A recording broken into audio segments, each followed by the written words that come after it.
Good afternoon, everybody. Welcome to this week's edition of In-Person Lunch and Learn. Welcome back. And I'm glad to see that the weather is not warm, at least for people to get here. So I just want to remind everyone to accompany the housekeeping information. This upcoming Sunday, February 7th at 2 p.m. is our long-awaited opening lecture on our John Leslie Breck exhibit with John Stillman of the Mint Museum. So if you can, please come out to this. And if you could please also turn off the sound phones for the presentation. Oh, and also March 5th is Women in the Arts, which is a joint program of Dixon and Theodore Robinson.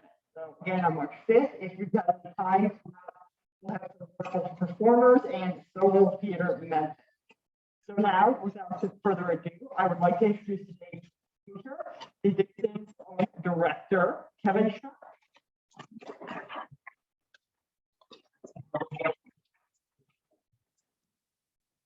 That's what I like, short, sweet, to the point. Okay. All right. Yeah. Come back on Sunday, okay? John Stillman is a wonderful speaker. He will tell you some, he is the primary curator of our John Leslie Breck exhibition. He was my intern in 1996. So basically everything he knows, I taught him. It's not at all true. Anyway, but he's a great colleague, a great friend, and do come out. You'll enjoy his talk.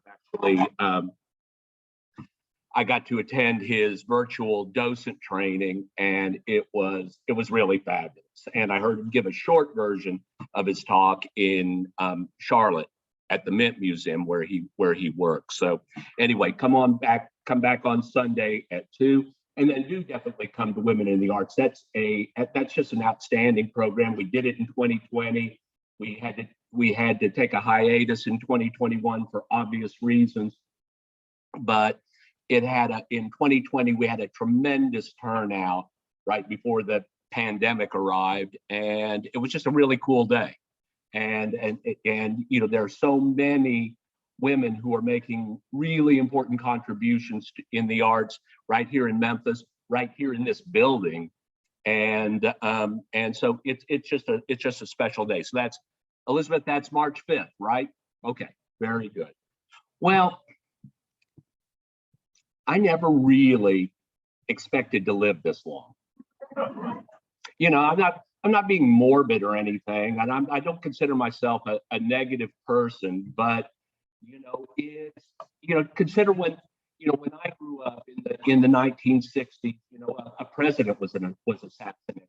You know, there was the Vietnam War, and siblings of my friends didn't make it back, and you know, and Martin Luther King was assassinated, and Robert Kennedy was assassinated, and then I still remember the day I found my friend Don Kaufman in the 7th grade just crying his eyes out because he just learned that Jimi Hendrix had died. I didn't really know who Jimi Hendrix was at that point, but Don was a whole lot cooler than I was.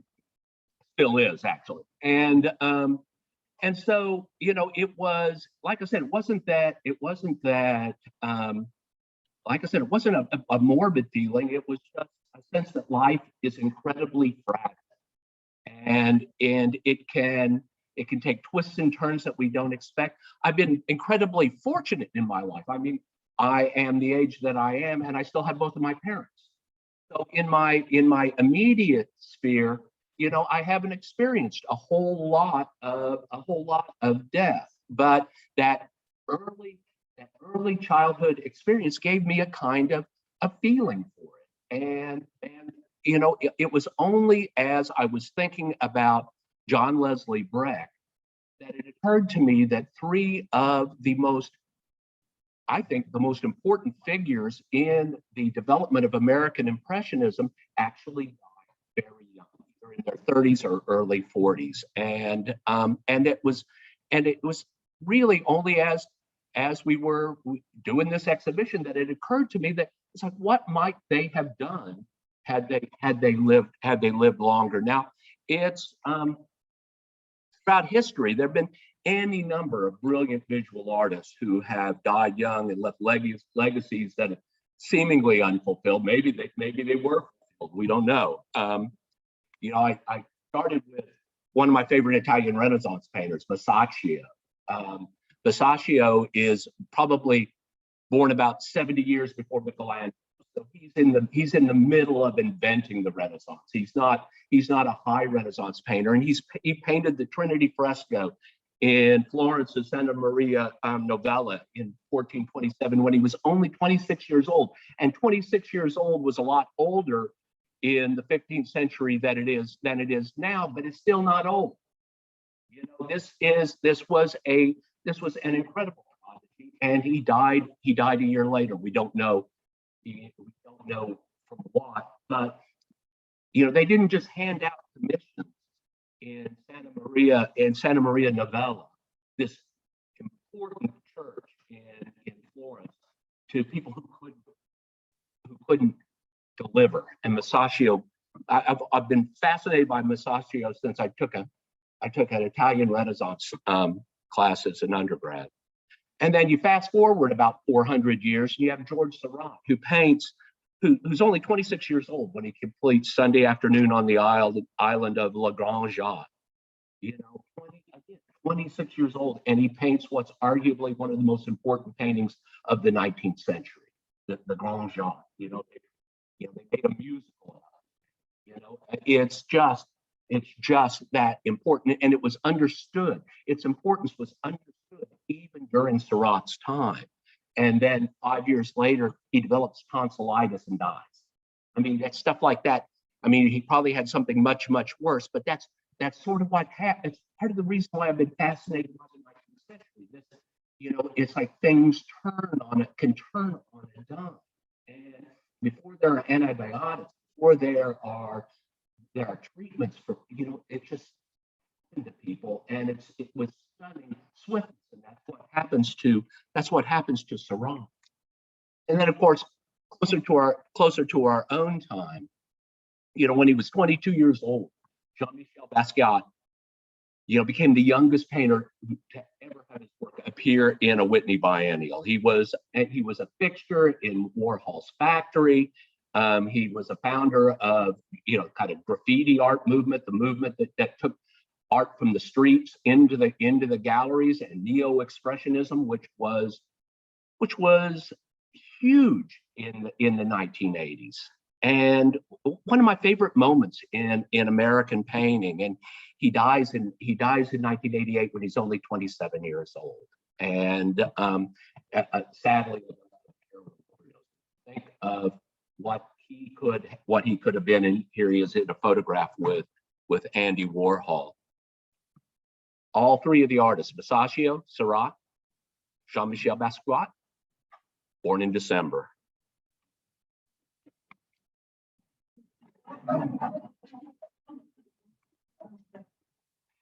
So French Impressionism also experienced its really significant premature loss. Frederick Manziel, this is one of my favorite paintings in the collection, or was certainly one of my favorite portraits in the collection of the Art Institute of Chicago. It's a self-portrait of Manziel, and just look at it. I mean, look at this. There's a red dot on this thing somewhere. Doesn't look red to me. Anyway, just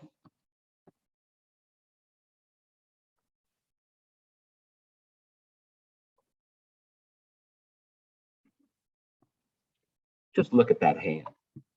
He's looking in a mirror, obviously. Manziel's right-handed, but he's looking in a mirror. He's in his studio in Paris. He's just recently given up medical training to be an artist, and he can paint like this. He's in the studio and apartment that he shares with a little-known artist named Claude Monet. It's 1865, and he's just so good.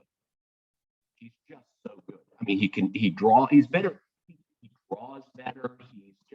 He's a better painter, right? right now in 1865 than Degas was, I think, that Monet certainly was.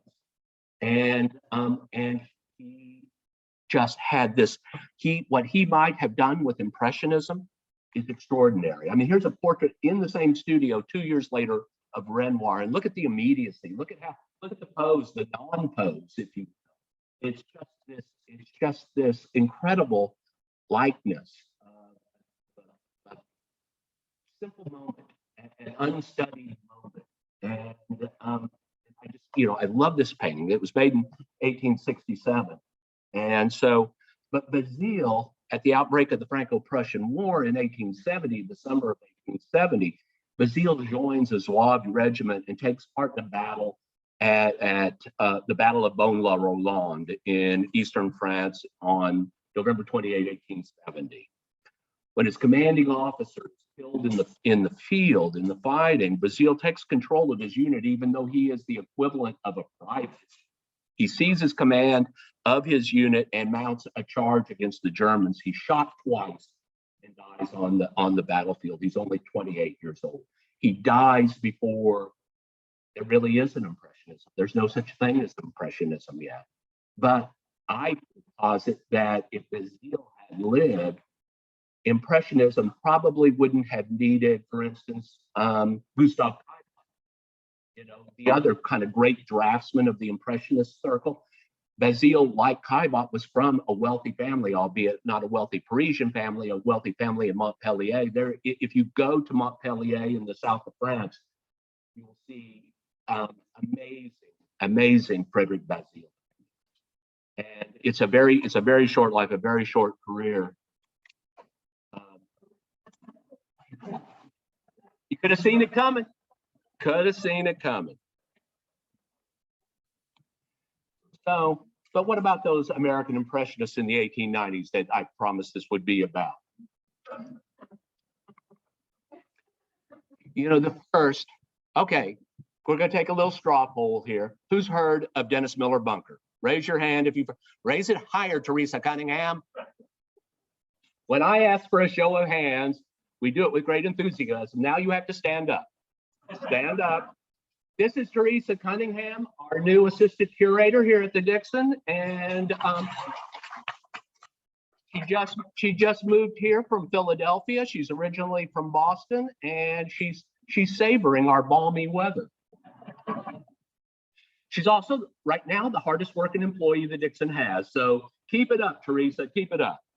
So Dennis Miller Bunker.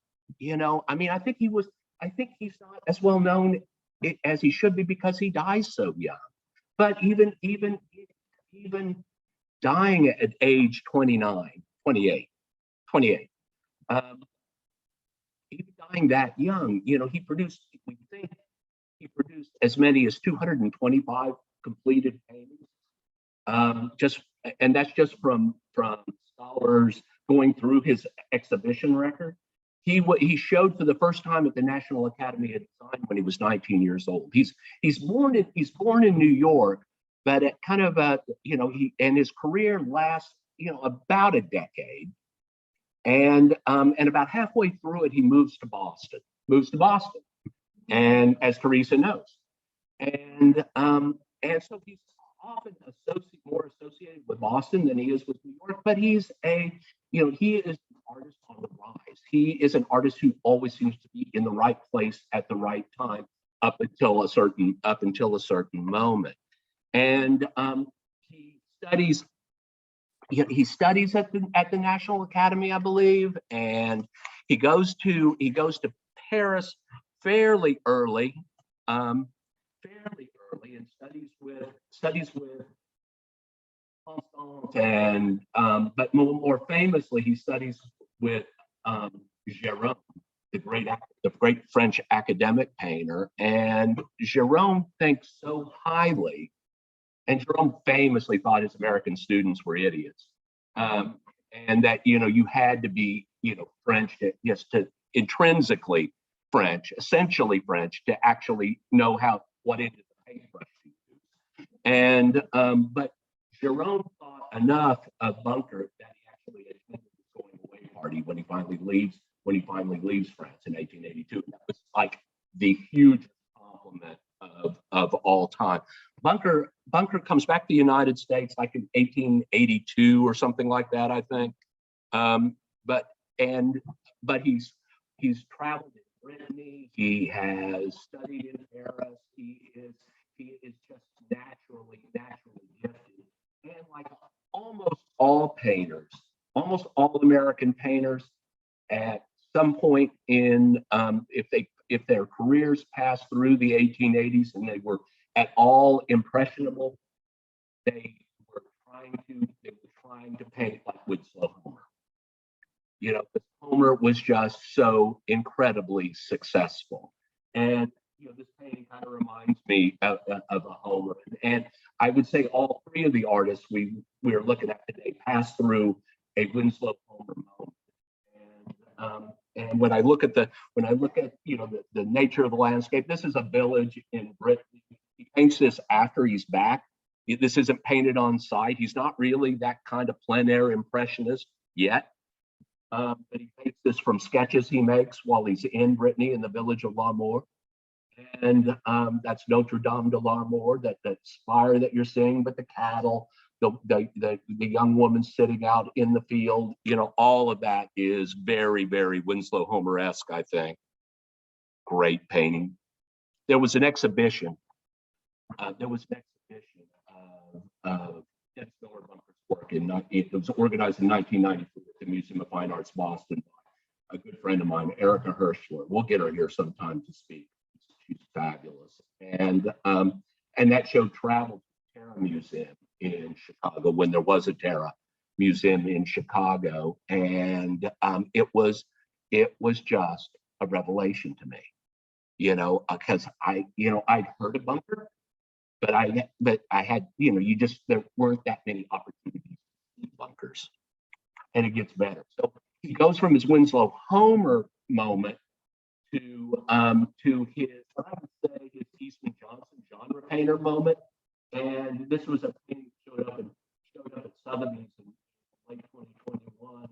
And it's just really a beautiful, beautiful picture. Like perfect little genre painting, but like the best genre paintings, you know, it has this amazing still life kind of lurking in the background. I should have blown it up and shown that to you, but I don't actually know how to do that. What? So anyway, stop laughing, Julie. It's not that funny. All right. But what Bunker is really, I think, best known for is his skill as a portrait. This is a portrait of Anne Page from 1887, and 87 will be this critical moment in Bunker's life and career. You know, he actually, this isn't a commissioned portrait. He asks to paint Anne Page. Anne Page was a Boston socialite, a famous beauty. I mean, there's a sculptural bust of her by Augusta St. Gaudens. She's not much known for anything else but posing for artists. You Google her and almost nothing comes up, but that's not to say she wasn't a person of substance. But Bunker lavishes attention on this painting. It becomes a presentation painting for him, a work that will actually function as a seed portrait that attracts more portraits, and he becomes a very much in-demand portrait painter in Boston in probably around 1887, 88. And the other thing that happens in 1887 is that an American painter, kind of down on his luck, having a hard time. He's born in Italy, lives in Europe his whole life, makes his first trip as an adult to his homeland, and that's John Singer Sargent. He does that in 1887, and he comes to the United States in 1887 for the first time, on the promise of 2 commissioned portraits.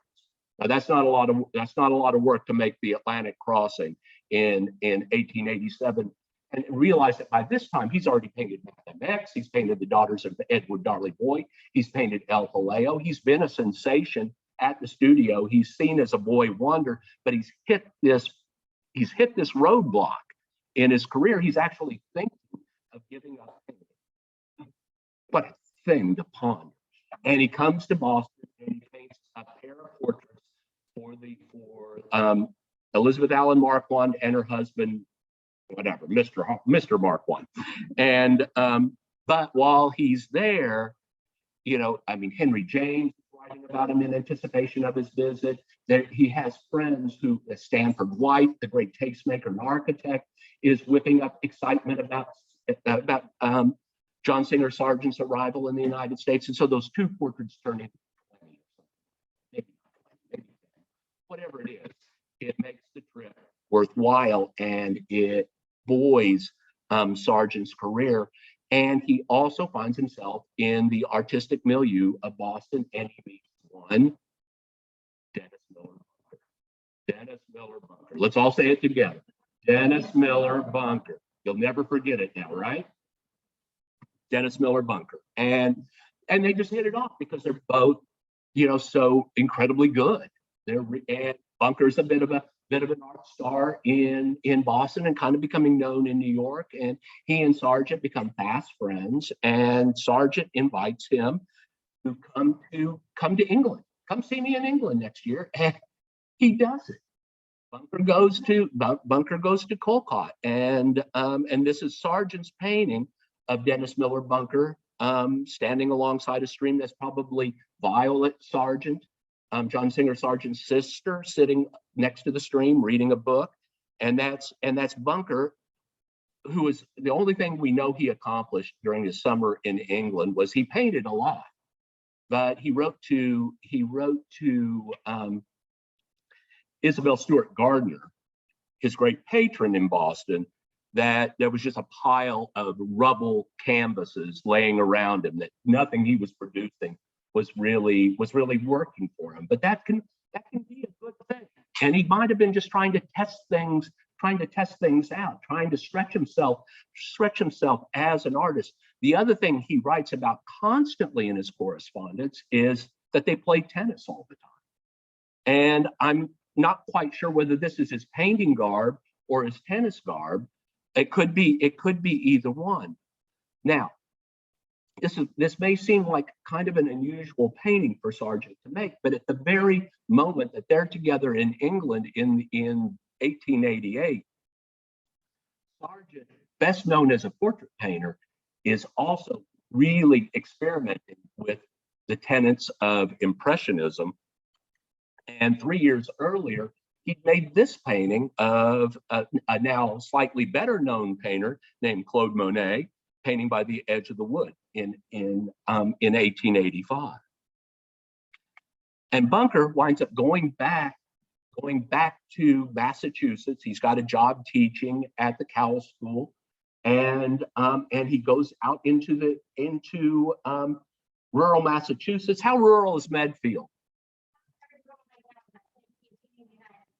Looks rural here, though, right? All right, good. Glad we got that cleared up. And he becomes a really, really accomplished Impressionist landscapist. Now, we know he'd painted landscapes earlier in his career. We saw one from Larmor, but he produces a group of paintings that are kind of otherworldly beautiful. These landscapes are just amazing. This one's in the collection of the Museum of Fine Arts, Boston, and it was also in the exhibition that I saw at the Terra Museum in 1995. There's another Meadowlands. This is painted in 1890. Again, it's in the MFA Boston as well. He's got a real feel for landscape. He is an artist. He's 28. He is still searching. He's still trying to figure out who he is. Bunker very famously says, I wish I had 3 lives. I wish I had 3 lives. I feel like in this first life, and he compares it to baseball, having 3 strikes or 3 outs. I thought it was kind of interesting. Anyway, clearly nobody else. Anyway, I found it interesting, and I also found it's easy to read through everything someone writes. It's easy to assume that they have some kind of premonition, but I don't think that was it at all. I think he just had high standards for himself. and he really believed that that in this first life he was only getting warmed up, and he said to Isabella Stewart Gardner. This was one of the last major works he produced, and it's starting to show the influence of another group of painters. I mean, yes, he embraces the Impressionist aesthetic and he gobbles it right up. And that show I saw in '95 was called Dennis Miller Bunker, American Impressionists. You got it. And lots of shows, including some I've organized. Anyway, it's this painting. This painting was sent to the Art Institute of Chicago Annual, where it won prizes. He's probably looking at artists like Thomas Wilmer doing. He's probably looking a little bit at artists like Whistler, and it's just a fabulous thing. And it may be it could be any number of models, but it might be Eleanor Hardy, who he married in October of 1890, and this is a painting that's owned by the Met. And Eleanor Hardy, was considered so beautiful that painting her, and she sat for a number of artists as well. Painting her almost seemed like cheating. One artist, just because she is so beautiful herself. And this painting is in a Stanford white frame, that is, this is definitely a portrait of her.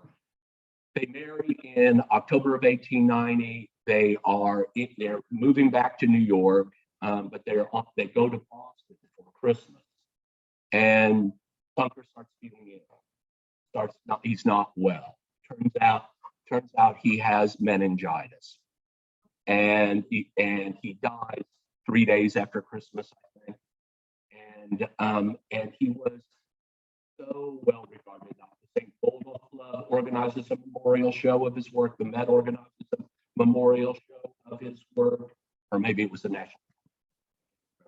Anyway, someone buys this very painting out of his studio sale and gives it to the Metropolitan Museum of Art. I'm not sure whether it was in the Stanford white frame before or after, but Bunker, the death of Bunker was considered a terrible loss at the time. And we don't know where his journey would have taken in the 1890s, and certainly Eleanor Hardy Bunker winds up marrying one of Dennis Miller Bunker's best friends, Charles Platt, who's a painter and an architect, and whose wife had died in childbirth a few years earlier. She lives until 1953. So imagine if her husband had a few more decades, what could have happened. Anyway. The next artist, and this is one of my favorite painters, because this is an artist. This is Theodore. Okay, who's heard of Theodore Robinson? Yeah, a few more. Okay, that's good. Should I make Teresa stand up? I don't think so this time. Theodore Robinson is a wonderful, wonderful American impressionist. But unlike Bunker, who falls ill and dies in a matter of days, otherwise healthy, Theodore Robinson never has a fully healthy day. He's asthmatic, and he struggles with it. He is born in Vermont, but he's raised in Wisconsin. He goes to the Art Institute, the School of the Art Institute of Chicago in the 1870s, but he's only there about a month when his asthma takes over and he has to withdraw. So in these moments when he's reasonably healthy, he absolutely he attacks his. He also lives a bit longer than Bunker did, and he's a very, very productive artist, in part because while Bunker had income, Robinson is poor as a church and is constantly not only struggling with his health, he is struggling with poverty, basically. I love this photograph of him. Like Bunker, he's a damn good looking man. And he's standing in front of one of his own paintings, which is the Valley of the Seine from about 1892. That painting, the Valley of the Seine from 1892, you've all seen it. You've all seen it. It was right here in the America's Impressionism show about a year ago. So I'll speed up a little bit. I'm probably going way too long. Anyway, Robinson, gets healthy and goes to New York, spends time there, studies at the National Academy of Design, and then goes to Paris for more events. He too is a student of the École des Beaux-Arts, not as well regarded as Dennis Miller Bunker, but he does well. He travels in France and sets up shop in Brest, which before Giverny was a significant artist colony. A number of Americans gravitated to. He comes back to the United States when he's about 30 years old, I think, and spends a couple of years working, trying to establish his career in New York. The painting you're seeing on the screen, this is his Winslow.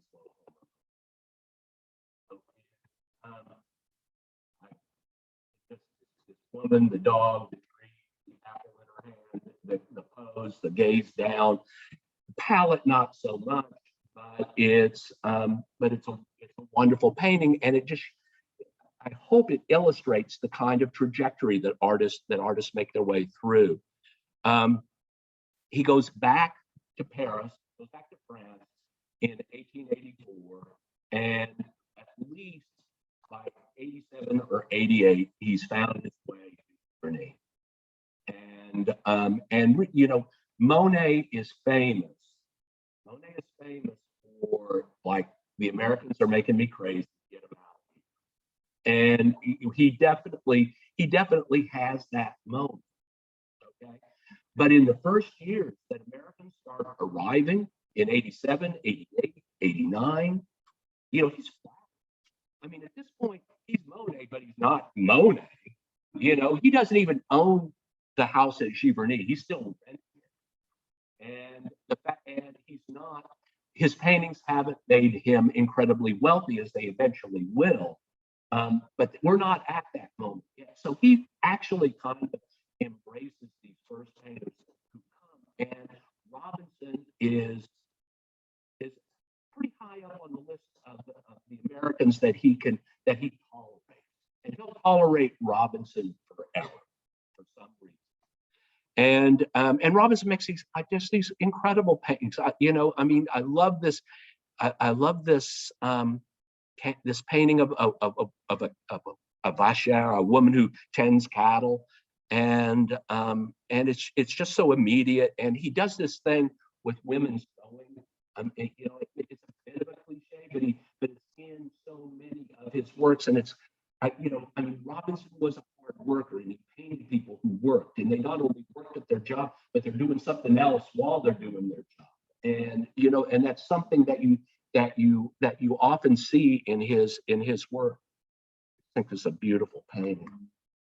And then this Seated Woman Sewing was painted 4 years later at Giverny, and by this time, Robinson has taken up photography. Now that's a very, very unusual thing. This is cyanotype that's in the collection of the Terra Foundation in Chicago, and it is. I can't think of very many artists who use photography in this way, especially not landscape painters as well, but artists who are engaged in the landscape the way Robinson.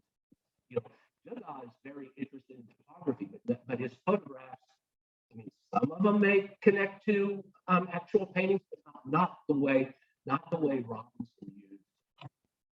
And he also very famously photographs this guy, Monet, in 1890. One of my favorite paintings by an American in Giverny is this wedding in 1892. Monet tries to keep the Americans away from his stepdaughters, the Hochelaga sisters, but he's not entirely successful. Theodore Butler, who is represented in the Dixon's collection, his frame stack painting is hanging right over the fireplace in the living room. Theodore Butler famously married Blanche Hochelaga in 1892, and this is Monet. Monet up front here with his beard, he's just got his mustache. He's walking his stepdaughter through the village of Giverny. Butler is in the background walking along with Alice Hochelaga, Suzanne's mother. And this painting is, of course, by Theodore Robinson, and it just captures this extraordinary moment in history of impression. Theodore and Suzanne will be very happy couple. Will be a happy couple for 7 years. They'll have 2 children, but she will pass away in 1899, and I don't know quite what happened to her. So, and here's Theodore Robinson's Valley of the Sun that was on the easel in the photograph of him. It's a wonderful, wonderful landscape painting, and it just demonstrates. And so now we know he was there in 1888, still there in 1892. For 4 years he is populating Giverny. When he finally goes back to the United States in 1892, he writes one of the first articles on Monet in English for Century magazine. And that's Century magazine was just this fabulous publication from the great age of basically magazine publishing, Century, Harper, Scribner. These are such smart publications with such trenchant art commentary, and so for an article, and this was back when he read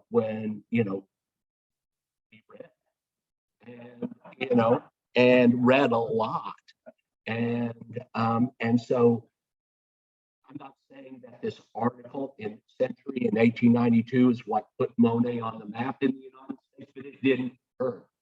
It absolutely didn't hurt, and it also speaks to the connection, because Monet's very picky about who writes about it. And the fact that that he would allow Robinson to produce for Century magazine is rather a big statement all its own. So Robinson, tries to build a career. He tries in New York, but it's a struggle. His Giverny paintings sell relatively well, but he's trying to paint the American landscape. He actually wants to come home. He wants to live in the United States, and he wants to establish a career in New York. And this is a painting, of Union Square that he thinks will sell, but like all the rest of them, they just don't.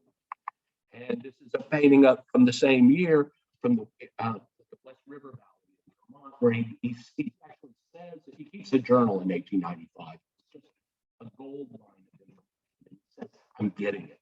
I'm finally feeling something for the American landscape. This feeling was incredibly important to him. This, he could see landscape anywhere, but he had to feel it like he felt the landscape in and he felt like he was getting somewhere, but the work's still. In 1895, he writes to Monet and says, I'm coming back. I'm coming back to Giverny. I got to paint Giverny, or I'm going to start. He doesn't say that, but that's the implication. The winter of 1895 is terribly struggles and for months, and finally in March of 1896, he's about to get out. He has acute asthma. And while he was, you couldn't say that he was particularly successful from a commercial standpoint. He was much beloved by other artists.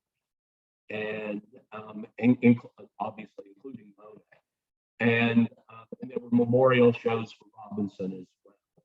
And I think his funeral is in New York, and he's buried in Evansville, Wisconsin. If you're ever in Wisconsin, I've never actually gone to his grave, but it's on my list.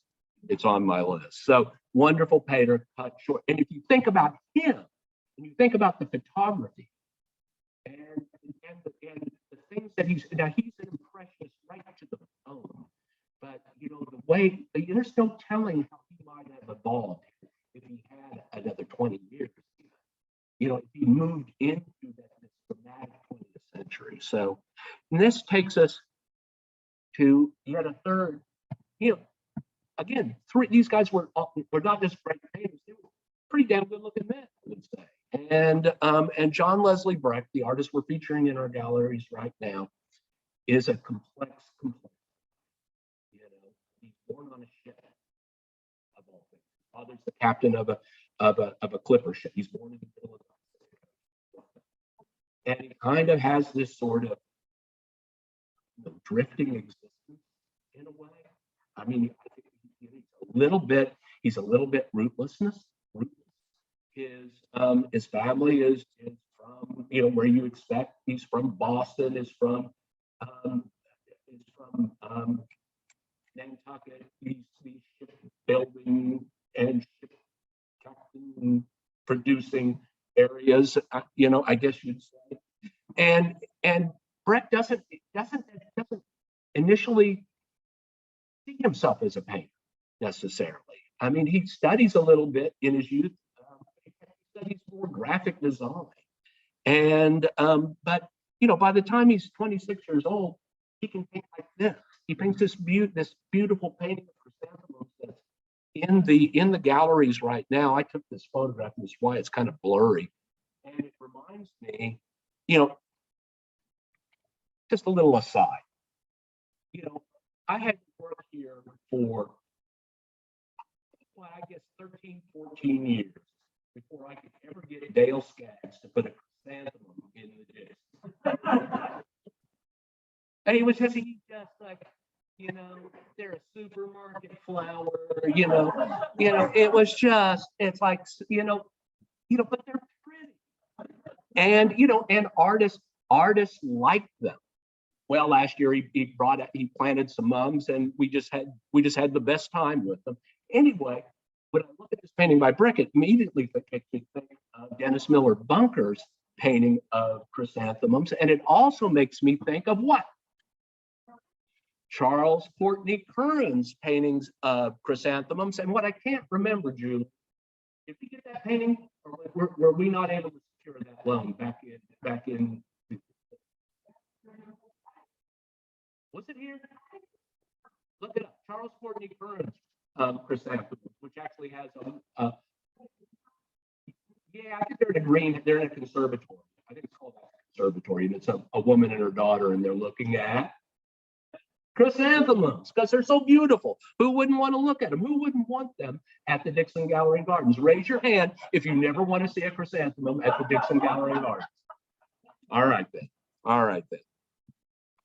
So there's just this connecting tissue. Now I'm going to steal part of John Stuhlman's stick because I know he'll cover this in his talk on Sunday, but it's just so good I can't leave it there. So this is a painting by John Leslie Breck in Monet's garden. For crying out loud, you can't. It's 1888, so he's still indulging Americans. This is it says private collection, but still in the family's collection. And this is the painting Monet is making at the very same time, and that he's looking at Blanche Hocheday from the other side, and then in the background is Suzanne Hocheday looking over the shoulder of John Leslie Breck. How about that? How about that for a moment, for an impressionist moment? And so when you look at it, there's Monet with the very canvas that you're seeing on the left, and there's Breck in the background with the very canvas that you're seeing on the right. That, I think I just blew my own mind well, actually, John Stuhlman blew my mind. So I'm totally ripping off the lecture I heard him give, and he did the same. He did the same thing. He did the same thing in docent training, I think. So, but Breck has, I mean, Breck does this. He does more than just go there and study at the knee of the master. You know, he actually persuades the man in this painting, Monsieur Bodie. What's Bodie's first name? I can't remember. Doesn't matter. But Bodie owns like a little grocery store and bar, little cafe. I mean, it is not much. And Bodie, Breck is really the one who's credited with convincing Bodie to build an addition onto his grocery store and cafe. And he says, if you build it, you know, they will come, and they come in huge number. And one of the essential documents of American Impressionism is the guest register at the Bodie Hotel. It still exists in Caramel, or it may be in the Archives of American Art. I'm not sure. It doesn't matter, but it does exist, and it just tells us when artists go. And it's interesting to see who overlaps with whom. And it's just this incredible document. And John Leslie Breck, this guy who's a little bit of an outsider, a little bit remote. You know, the first time he goes to Giverny, he goes with his mother. Thanks, Bill, for laughing at that, because, you know, it seems utterly ridiculous to me too. But maybe there's too many moms in the room, you know. But he does, and you know, and he paints this painting of, you know, it's called Monsieur Bodie at his desk. My desk should look like that with all the.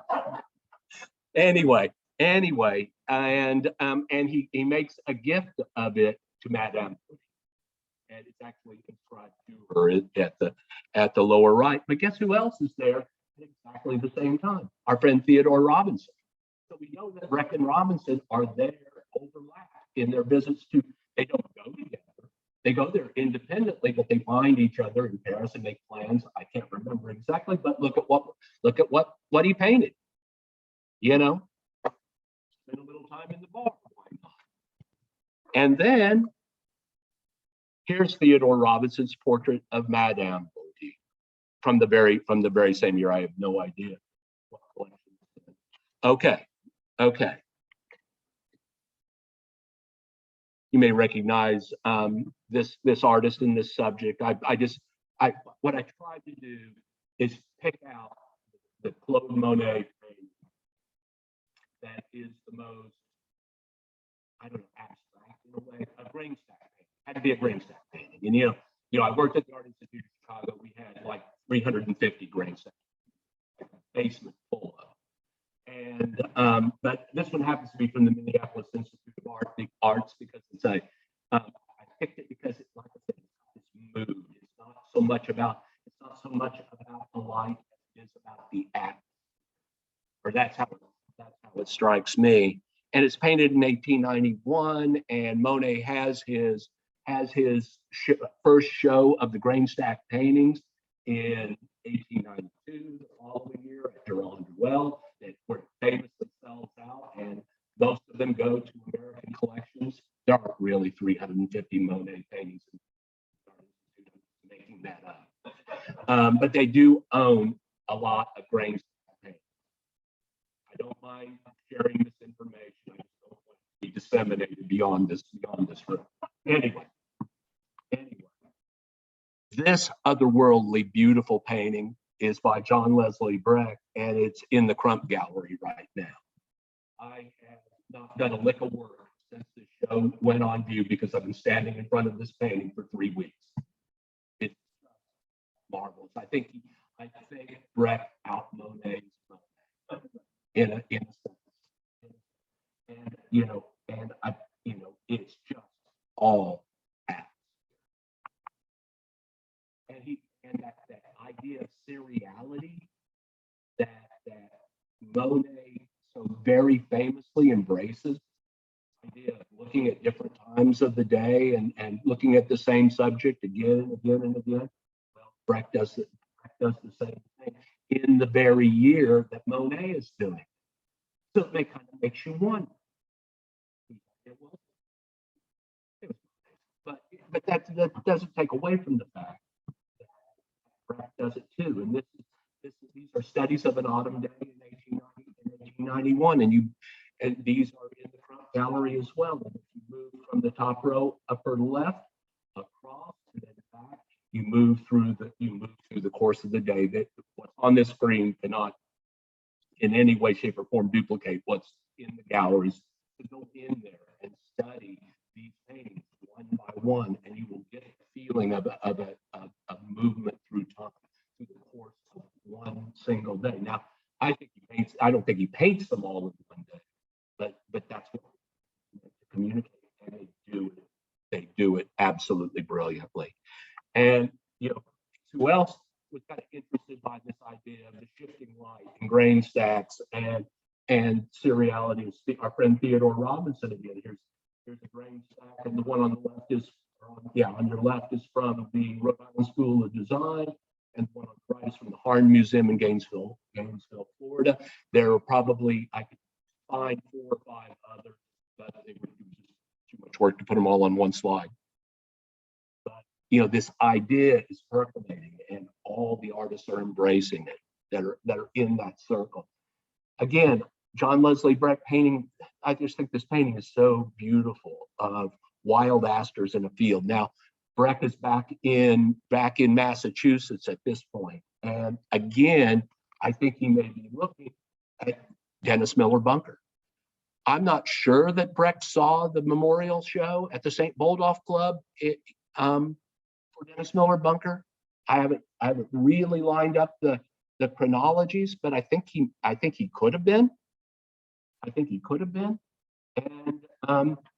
And I'm not saying that he's 4 years after seeing 3 or 4 years after seeing that show or seeing this painting that he's I'm gonna riff on Dennis Miller Bunker, but stuff gets in the zeitgeist. It gets in the artistic ether of any given culture of painters, and things stick in memory.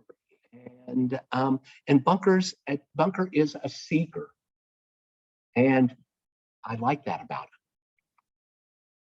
And so 1894, he's definitely back in the United States now. This painting may be the most beautiful in the show.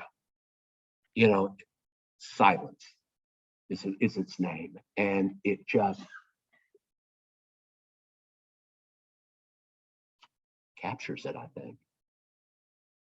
And it's just lovely, and it's something, in my opinion, other than Impressionist. I mean, he's probably painting in plein air. He's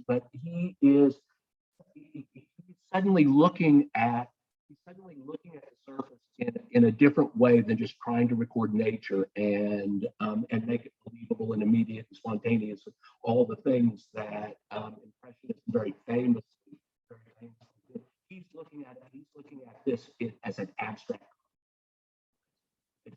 He's now going past the Impressionist aesthetic. And he's doing the same thing, same thing. I mean, he's not the first painter to paint a nocturne. He makes one last trip to Venice in 1897. Again, I think that's important. And he makes this nocturnal painting of Santa Maria della Salute in moonlight. And it's by far the most ambitious of the paintings he makes in Venice in 1897. He comes back to the United States in 98, and he's skipping away, trying to build a career. He's got a show that he's working towards. The Venice paintings are supposed to be in that show. He's built a studio in Auburndale. It's close to Newton. It's nice to have a Massachusetts confirmation, when you need it, And anyway, and so he's successful enough, but in 1898, a group of American Impressionists, including Child Hassam and John Henry Twachtman and J. Alden Weir and Edmund Tarbell from Boston and others, form a group called the 10 American Painters. And it's a kind of a schism from the Society of American Artists, which was a schism from the National Academy of Design. So they're 2 times schismed, and they are, they're the banner. They're holding the banner for American Impressionism. And, and they are among the leading Impressionist painters in the country.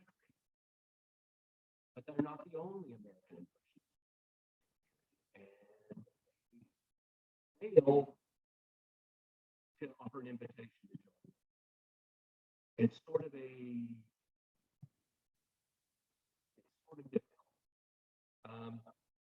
especially since they extended invitations to Edward Simmons, who was not even really an Impressionist painter.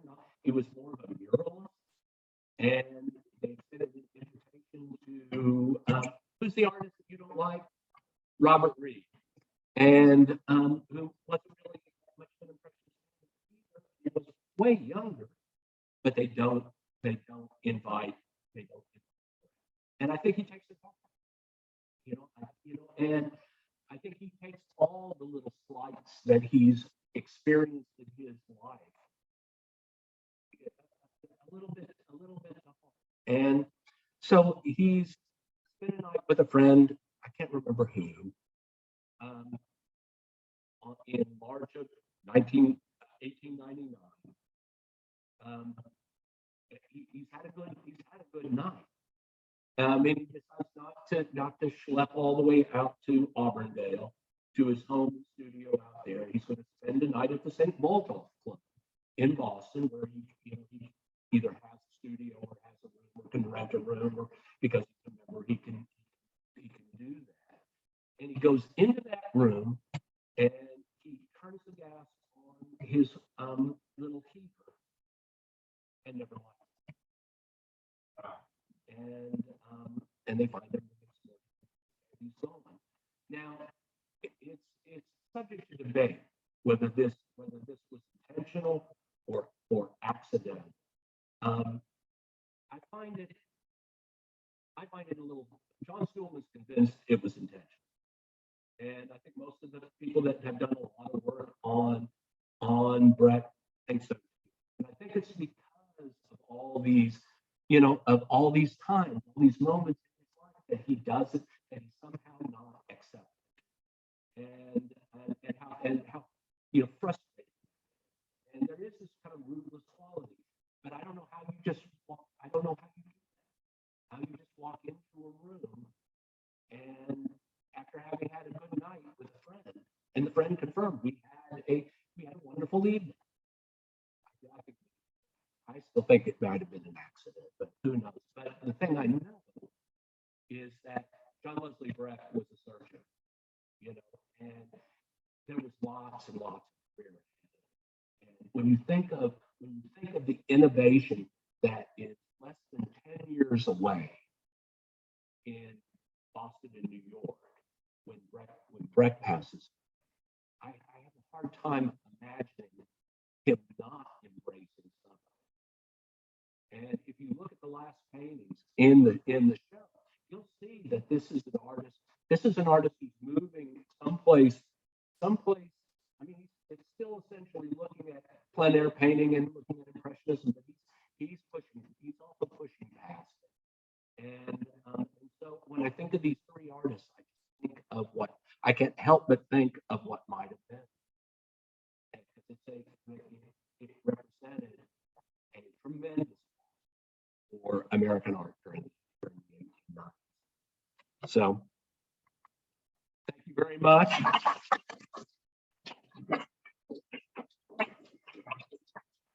Are there any questions?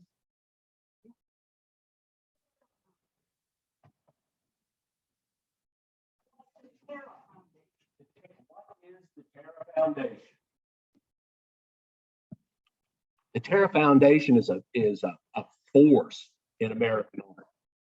It was started by Dan Terra, who was a scientist and made a fortune, I think, in like NutraSweet or something like that, or maybe it was some medicine. I can't remember. Anyway, he was a Chicago guy. He was notoriously difficult, and but he is he was a tremendous collector of American art, and I mean, way ahead of the curve.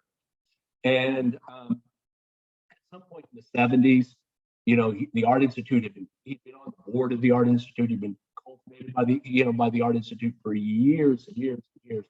And he finally, somehow it just never enough.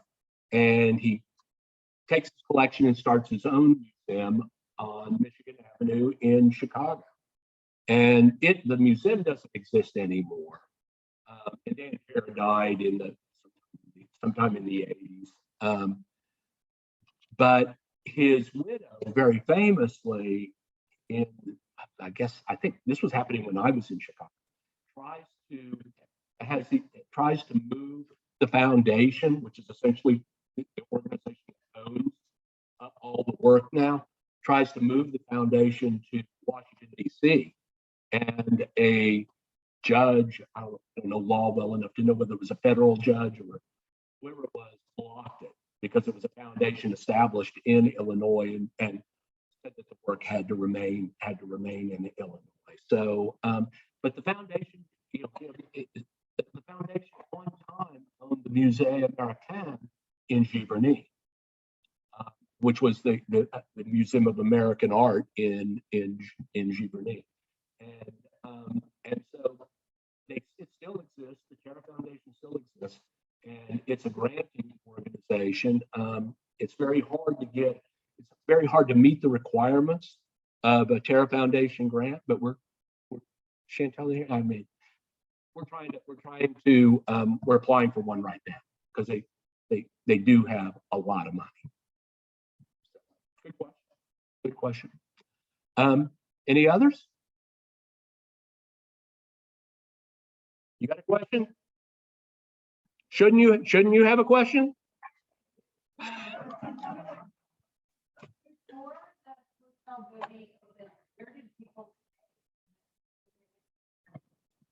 At the KOA campground. I don't know. I don't think that many people. I don't think that many people went to Giverny before 1887.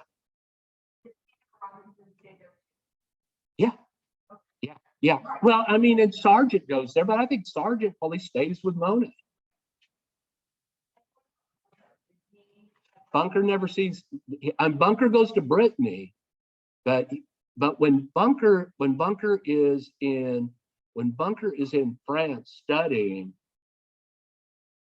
Monet's not even in Giverny yet. He doesn't rent the place in Giverny until 1883. So in 1883, Giverny is just a little town on the river. But very good question. Very good question. I noticed that the Bunker painting that you had on the screen was at Crystal Bridges. Yeah. Is there a Robinson? Oh, I'm sure there is.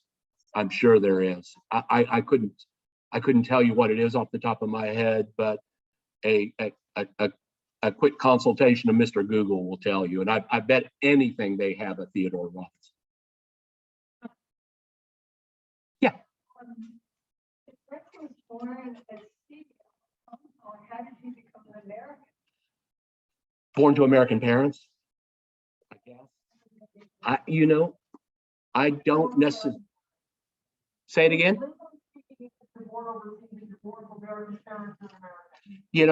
Kind of in the same way, and it can just be I don't know what the legal parts are, but Sargent always famously considered himself an American, even though he's born in Italy to American parents. He doesn't set foot in the United States till he's, I don't know, until he's, I don't know how old he is, but he and Whistler both because they would always accuse one another of not being American enough. You know, like you're kind of acting British, you know, right now. So anyway, good question. Good question. Anything else? You're all fabulous. Thank you for being here today. Couldn't have enjoyed it. Couldn't have enjoyed it more. And do me a favor. Do come back on Sunday and don't tell John I stole his shtick about Monet. All right.